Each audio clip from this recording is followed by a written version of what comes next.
30 жыл. Тура 30 жыл бұл автомобиль көз алдымызда үздіксіз қызмет етіп келеді. Дамастың аты аңыз, ісі адал. Біріміз кәсіп домалатуға мінсек, енді біріміз сауда саттыққа, жүк тасуға жараттық. Адам да тасыды, тіпті жедел жәрдем қызметінде де жұмыс атқарған. Бұл тасыған адамдар діттеген жеріне жетме білмейм, бір-бірлерім Дамас араға сонша жылдар салып буын ауыстырды. Қарсы алыңыздар. Алдарыңызда су жаңа Chevrolet Дамас. Біз Ташкенттеміз.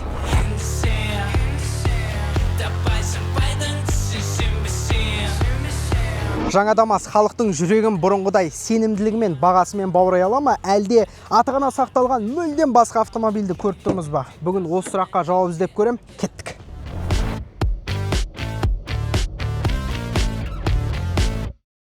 Шіркін, рөлінің электрокүшейткіші болған қандай жақсы. Бұрынғы Дамастың тізгінін бұру үшін арм рестлинг чемпионы болу міндеттеді.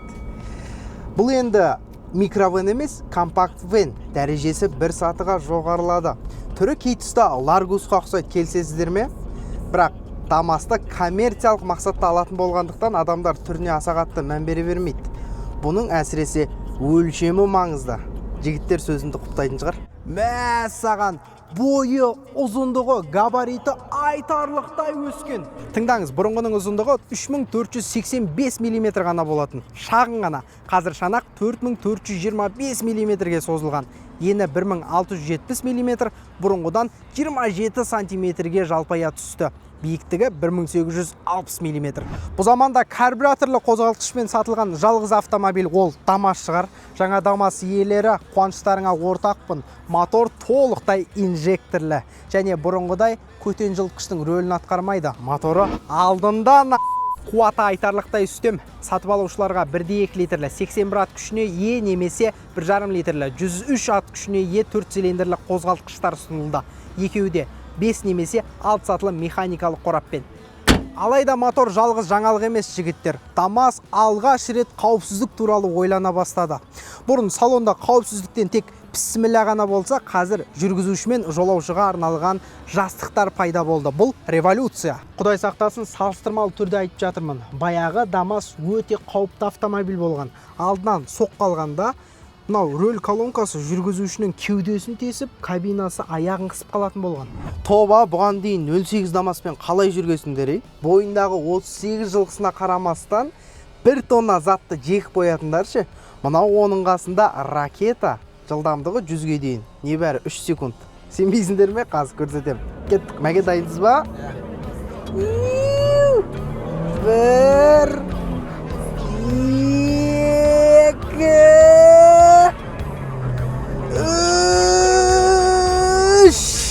Әлі 100-ге жетті.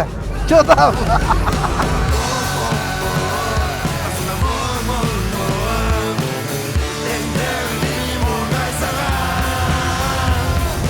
Негізі Дамастың кіндік қаны тамған жер Өзбекстан емес, Жапония екенін білдіңіз бе?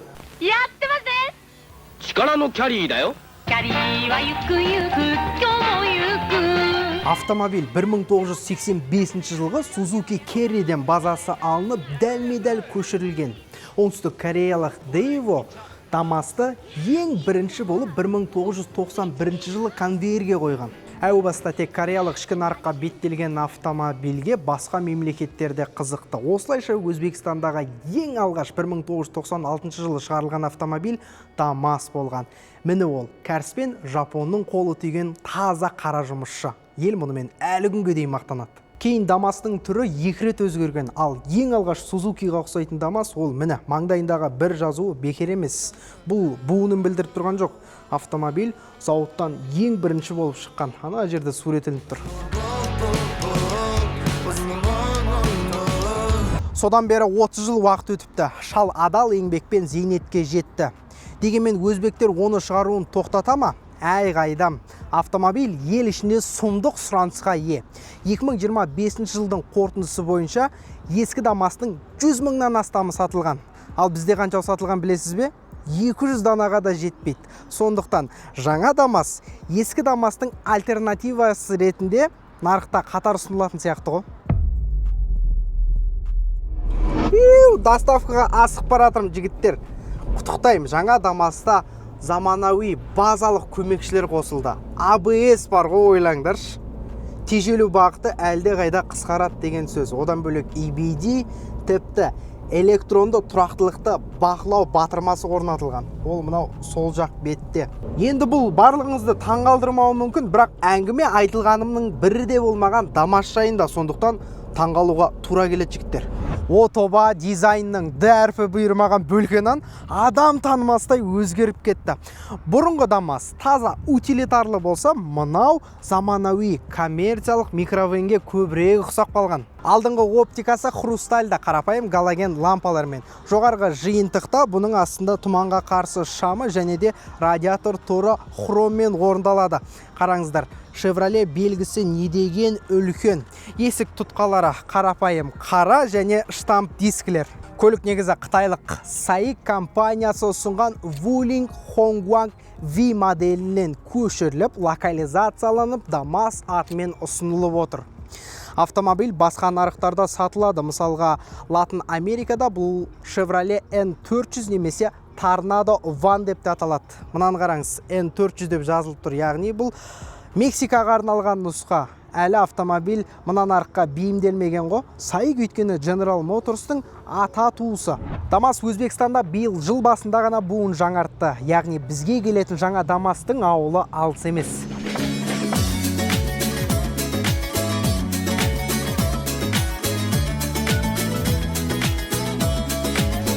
Мәке, біздің оқырмандарымыздың көбісі Дамас мінеді екен. Неге? Себебі бізді нүкістік қарақалпақ бауырлар қарайды. Естуімше ол жақта мына автомобиль өте атақты. Тіпті коммуналды қызметтерді де атқарады. Чотам қарақалпақ бауырлар, жаңа Дамас қалай екен, пікір күтем. Автомобиль негізі 5 жиынтықта ұсынылды және де жергілікті бағасы жарияланды. Негізгі 5 комплектацияның ең төменгісінің құны 134 миллион 439 мың теңге емес, сум әрине. Теңгеге шаққанда бұл 5 миллион 440 мың. Ал максималканың құны 154 миллион 128 мың сум. Теңгеге шаққанда 6 миллион 230 мың теңге. Құны қышқылдау, колеса KZ-те жаңа автоайдарында мынаның егізі Вулингті кездестіріп қалдым. Автомобиль біздің елде Қазақстанда ресми түрде сатылып тұр. Құны шамамен 8,5 миллион теңге. Не болса да колеса KZ автомобильді сатуға және сатып алуға ең ыңғайлы мобильді қосымша жүктейміз, пайдаланамыз.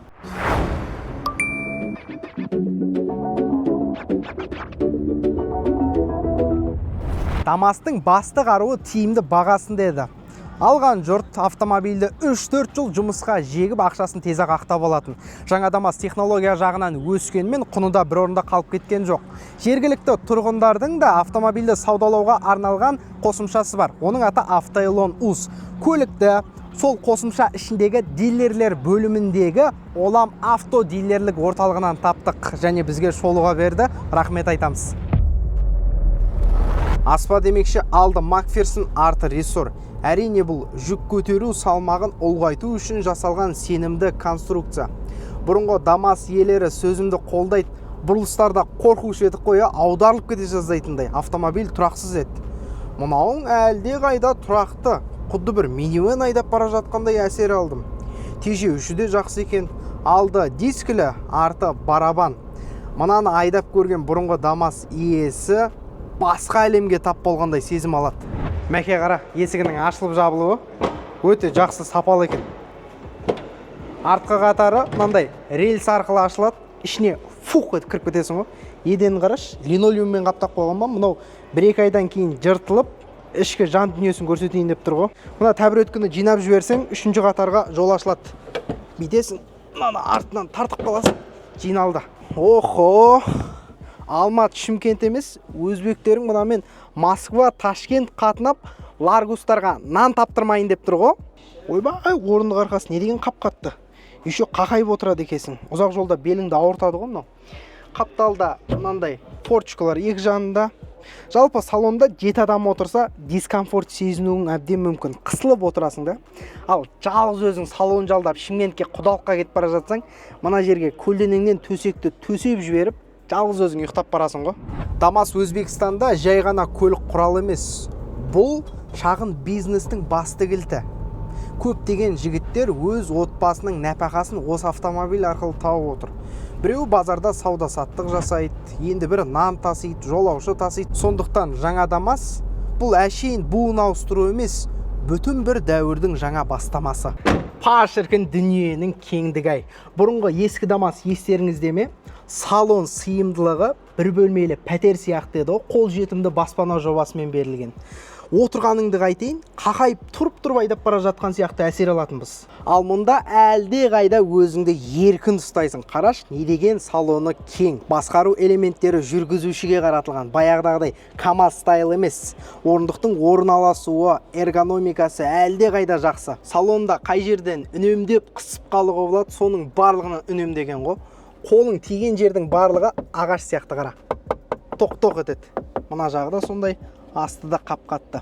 Бірақ та баяғыдағыдай табуреткінің бетіне мата орап қоймапты. Орындығы жамбасыңа әлде қайда жұмсақ тие деген. Ұзақ жолда шаршатпайтын ол. Опа, орталық құлыптау жүйесі қосылды. Бұл бұрынғы ДАМАЗ иелері үшін майлы опция. Одан бөлек иммобилайзер және де жоғарғы жиынтықта екі алдыңғы терезесі электронды ашылады. Жолаушыларға арналған Move нұсқасы 7 немесе 8 жолаушыны сыйдырады.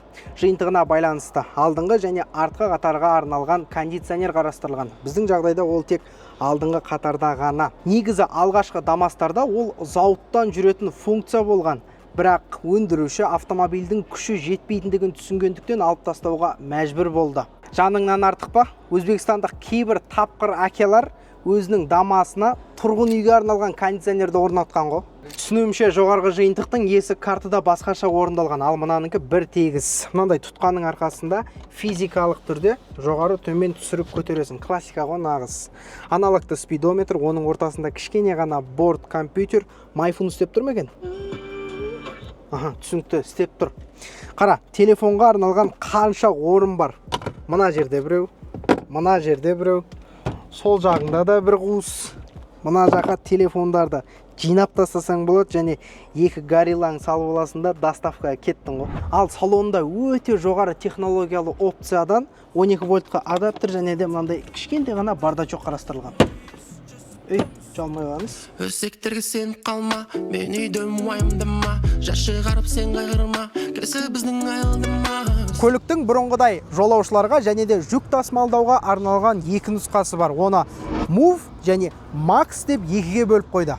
Экраннан сәл алшақ отырыңыздар. Мынаның жүк салғышын қазір ашып қалғанда жан-жағындағылар жайпап жіберуі мүмкін. Газ торсионы сұмдық жұмыс істейді ғой. Сыйымдылығы үлкен емес, себебі бұл жолаушы тасымалдауға арналған нұсқасы. Ал егерде сізге бір зат тасуға коммерциялық мақсатта керек болса, Max деген нұсқасы бар. Жүк сыйымдылығы 3050 литр және де көтере алатын салмағы 650 келі. Бұрынғы ДАМАЗды мінгендер біледі, көрсеткіші 450 келі болса да 1 тонна затты жегетінбіз. Мынаны қарасай, Алтын Ордаға барып, жем-шидек сатып отқанға зор емес па? Янги ДАМАЗдың артқы қатарына секіріп мініп алдым. Қазір өз сезіммен бөлсем, айтпақшы, отырған кезде қауіпсіздік белдігін тағу үшін мына жаққа созылу керек екен, себебі мына жерде тесік, білмеймін неге, бірақ бос тұр. Автомобильдің орындығы айтарлықтай қатты, бірақ бұрынғы ДАМАЗтан әлде қайда жұмсақ. Шатыры биік, мына жерде ыңғайлы тұтқа бар. Айтқанымдай бұл жерде ойбай. 400 мың теңге оразмайтын несіне? Рессорлы аспа, сондықтан арттағы жолаушылар өзін аса қатты комфорт сезінбейді негізі. Артқы қатары айтарлықтай кең, қараңыз. Тізеге қанша орын бар. Үшінші қатарлы орындықтары да қысылыңқы емес. Рахаттанып келатырмын кондермен. Ойлаш, таңғы 5-те Алтын Ордадан жем-шидек тиеп алып, қалаға шығып бара жатсың. Кондерді қосып қойдың. Алты сатылы қорабы әдемі жұмыс істеп тұр. ДАМАЗ енді ғана автомобильге ұқсаған сияқты. 1.5-тің тартысы өте жақсы. Қараңыз мәке, алтыға салып үлгердім уже. Сұмдық мынау. Тахометрі 1.5-да, қазір 60-та кетіп бара жатыр. Бензинді өте қатты үнемдейді деген сөз. ДАМАЗ кәдімгідей өзгерген. Қой бар сенің деп келейін мен, айналайын сен тәктерінен, бұзылатын тамақшы бөлімбе, айтты бізге 2012-де. Ал қорытындыласақ, көлік бізде ресми сатылатын болса, жақсы саудаланатыны сөзсіз, егерде бағасы тәтті болса ғана. Себебі біздің нарыққа мынандай коммерциялық автомобильдер қажет. Әсіресе нарықта Ларгус жоқта әдемі альтернатива болмақ. Бұрынғының аты ғана сақталып қапты деп ренжімеңіз. Мынаны айдау әлде қайда комфортты. Сіздермен болған мен Нұрик Жеңіс, Қазколеса KZ. Лайк басамыз, пікір жазамыз. Сау саламатта болайық.